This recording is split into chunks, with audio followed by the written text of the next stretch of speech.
حسن اور حسین کو جو آپ کے نواسے ہیں، جہاں حضور علیہ السلام ان کو اپنے کاندھوں پر اٹھاتے، وہاں حضرت اسامہ بن زید کو بھی اپنے کاندھوں پر اٹھاتے۔ کیا درجے دیے، کیا مقامات دیے!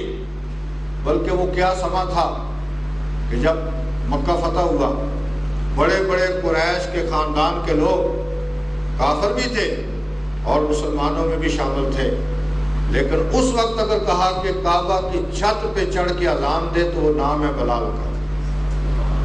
اور اس موقع پر اگر آپ کفار کے کلمات، وہ جو مکے کے لوگ ہیں ان کے اگر آپ جملے پڑھیں تو بہت سارے لوگوں کا یہ جملہ منہ پہ آ گیا تھا کہ کاش آج سے پہلے موت آ چکی ہوتی، یہ ہمارا غلام رہا، یہ جناب اس کو ہم انسان تک نہیں سمجھتے تھے، کتنا بڑا درجہ دے دیا کہ آج سارے ہم نیچے تک رہے ہیں اور بلال اوپر چڑھ کے اذان پڑھ رہا ہے۔ یہاں ایک اور پہلو بھی میں لاؤں، چونکہ میں سنتا رہتا ہوں، کئی جگہ پر میں نے لوگوں کا سنا ہے کہ بلال رضی اللہ تعالیٰ جی وہ اذان میں شین نہیں پڑھ سکتے تھے، سین پڑھتے تھے۔ یہ اکثر میں نے بعض سنے ہیں لوگوں کے خطابات، وہ ایک واقعہ گڑا گیا ہے پتہ نہیں کہاں سے، یہ قرات بلال نے اذان نہیں دی تو صحابہ نے کہا تھا کہ یہ شین نہیں پڑھ سکتے، سین پڑھتے ہیں، کوئی اور اذان دے، تو اذان نہیں ہوئی تو جبریل آئے اور کہا کہ فجر نہیں ہو سکتی اگر بلال اذان پڑھے۔ پتہ نہیں کہاں سے یہ واقعہ،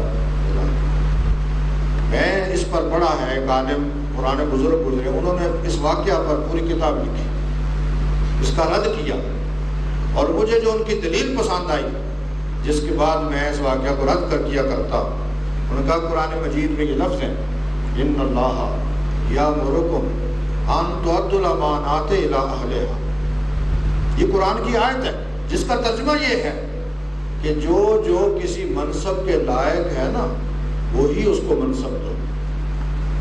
اب یہ منصب حضور دے رہے ہیں، کیا حضور کو ایسا مؤذن نہیں ملا جو اذان بھی صحیح پڑھ سکے؟ یہ میرا اور آپ کا انتخاب نہیں ہے۔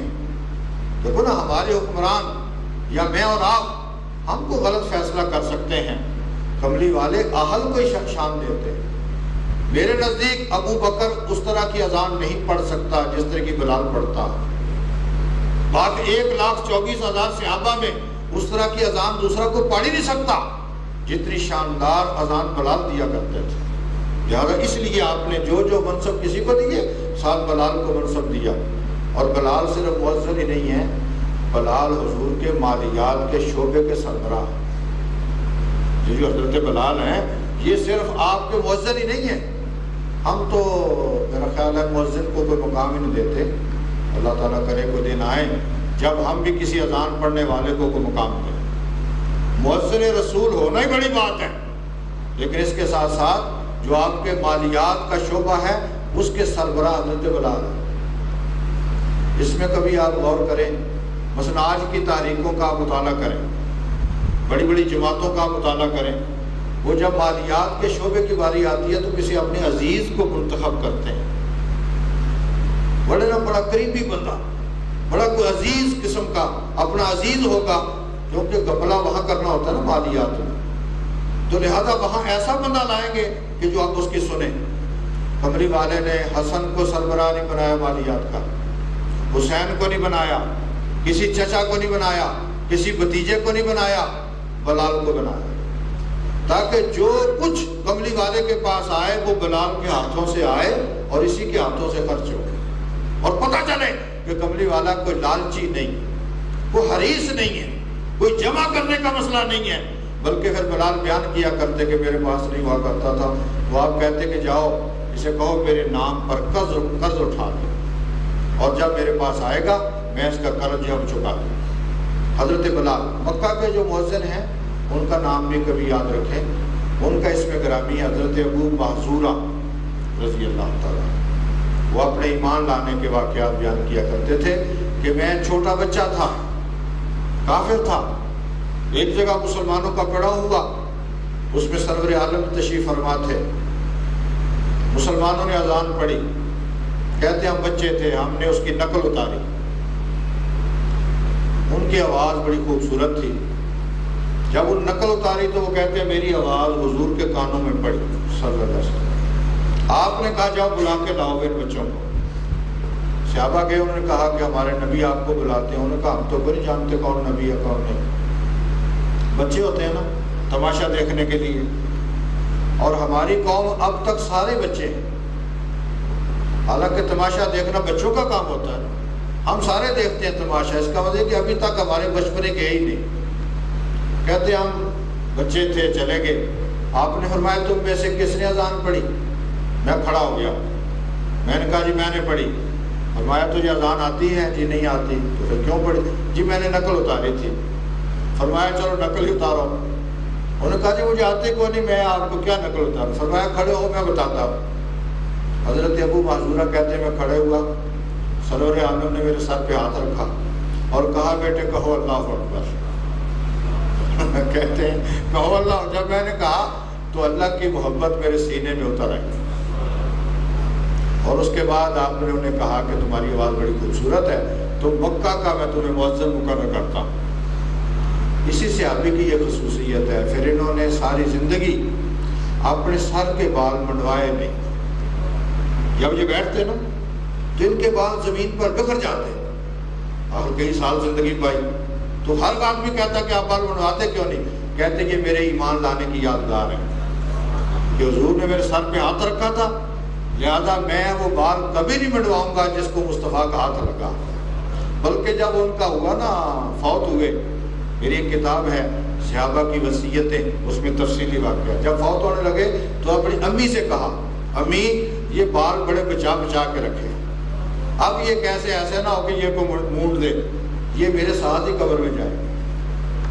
تو یہ حکمتیں ہوتی ہیں۔ بعض لوگ نا ہمارے یہاں بھی بڑے لمبے لمبے بال مرد رکھتے ہیں، مردوں کو عورتوں کی طرح بال نہیں رکھنے چاہیے، اور عورتوں کو مردوں کی طرح نہیں رکھنے چاہیے۔ جو مرد بنا ہے وہ مرد ہی رہے۔ اب تو پہچاننا مشکل ہوتا ہے، کئی دفعہ میں پوچھتا ہوں کہ یہ بچی ہے کہ بچہ ہے، پہچاننا مشکل ہے۔